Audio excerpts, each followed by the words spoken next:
First, I want to give a salute to the workers at what used to be Republic Windows and Doors factory in Chicago, who've once again have shown the way, you know, and I think what the ruling class, the 1%, no, actually a fraction of 1% are really afraid of is when workers start seizing their factories and the means of production. That's what they're afraid of. And, you know, it was, what, 2008? December of 2008 when the original occupation took place, and when some of them had to pay lip service, Obama and some of the others, regarding that and the right of those workers to take over the factory because the owners were in violation of the Warren Act.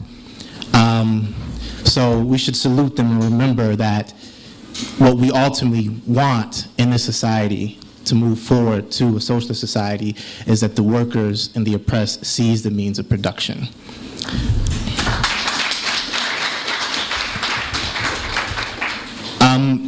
So I'm, you know, here to talk about the tour.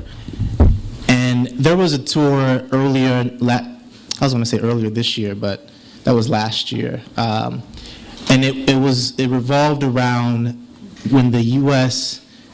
through NATO began dropping bombs on the country of Libya. And whatever you might think about Libya, if you were to get a before and after picture of Libya and see what existed in the country before, and the access to education and healthcare, and the fact that the major cities, cosmopolitan cities, beautiful cities, I've been there and I've seen it with my own eyes, have been reduced to rubble. And the people have no electricity, no access to healthcare, and there's been a racist campaign of lynching of predominantly black Libyans going on in that country. And the US and NATO were talking about bringing peace. They brought constant war to the country of Libya and the people of Libya. That's what they've done, and it was all in the interest of stealing what are the second largest oil reserves in the continent of Africa, after the Sudan, which are unproven oil reserves. And that's sort of where the idea, and based off of being able to participate in part of that tour with Cynthia McKinney, what I experienced, and I was on the leg in Denver, Colorado, which is my stomping grounds where I, you know, honed my skills as an organizer.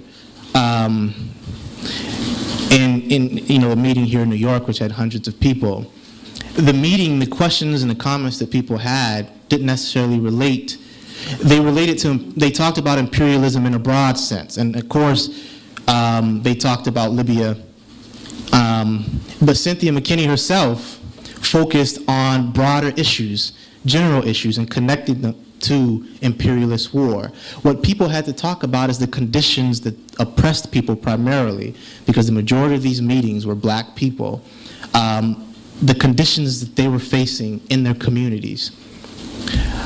They wanted to know which way forward, what do we do, what are the steps that we take to go forward to end these disproportionate levels of suffering and unemployment, and of course, how to fight back against racism. That was the dialogue. That was the common dialogue everywhere in every city that tour wound through. And shortly around that time, the tour had started earlier in the summer, and Occupy Wall Street began on September 17th. Of course, that opened everyone's eyes to the anger that had been sort of seething. It was sort of beneath the surface, just waiting to burst through, and we saw flashes of it in Wisconsin and with the students when they took over the campus, the buildings on campuses in California. We saw flashes of that anger, but this awoke a lot of people. And once again, it brought people who had no future, who had high levels of education in a lot of sense, joined together, occupied these squares, and began talking about that. Most of you here remember unemployment lines. I remember them in the 80s. But there aren't really unemployment lines anymore. People don't necessarily relate to one another on that basis. Even though they might live next door to someone who faced those same hardships, they don't relate to one another in an unemployment line or in a bread line or things of that nature because of technology. You file for unemployment online. And you get the money deposited into your bank account. You don't go pick up a physical check. But when Occupy Wall Street opened up that physical space, people began talking about that. Homeless people began gravitating towards, and a lot of social service organizations, knowing that with all the cutbacks, and even before the cutbacks, did not have the resources to provide for all the homeless people and the people who needed those services, would send people, go to Occupy Wall Street. They serve hot food every day, 3 times a day. And they have places for you to sleep. And when people got there, they were politicized. And the conversations were around the suffering that people are having to deal with. Students, homeless people, people of color, and racism, and disproportionate levels of unemployment.